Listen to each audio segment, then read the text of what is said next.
ఒక pregnant lady శిశువుని జన్మనిచ్చే ముందు doctor దగ్గరికి వెళ్ళింది. డాక్టర్స్ ఏమో శిశువు చాలా అబ్నార్మల్ గా ఉంది, అబార్ట్ చేయాలని చెప్తారు. ఇది విన్న తర్వాత తల్లి జీర్ణించుకోలేదు. కానీ తల్లికి మాత్రం చాలా పట్టుదల. శిశువుకి ఏమైనా పర్వాలేదు, నా ప్రాణాలు పోయినా నేను జన్మనిచ్చే తీరుతానని పట్టుదలతో కూర్చుంటుంది. ఆ బాధతో తల్లి ఇంటికి తిరిగి వస్తుంది. వీళ్ళింటి పక్కన ఒక ప్రెగ్నెంట్ ఆవుని పెంచుకుంటున్నారు. తల్లి ఆవు దగ్గరికి వెళ్ళి, గోమాత నువ్వు ప్రెగ్నెంటే, నేను ప్రెగ్నెంటే, కానీ నా శిశువు జన్మే తీసుకోలేడంట అని అంటుంది. ఇలా అన్న తర్వాత నుంచి డైలీ ఆవు ఇంటి దగ్గరకు వస్తుంది.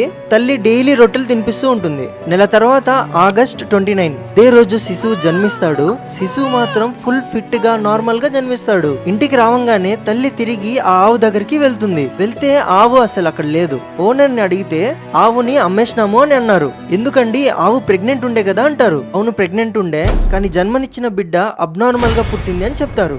ఏ ప్రాబ్లం అయితే తల్లి మీద వచ్చేదో ఆ ప్రాబ్లం ని గోమాత తన మీదే తీసుకెళ్ళింది.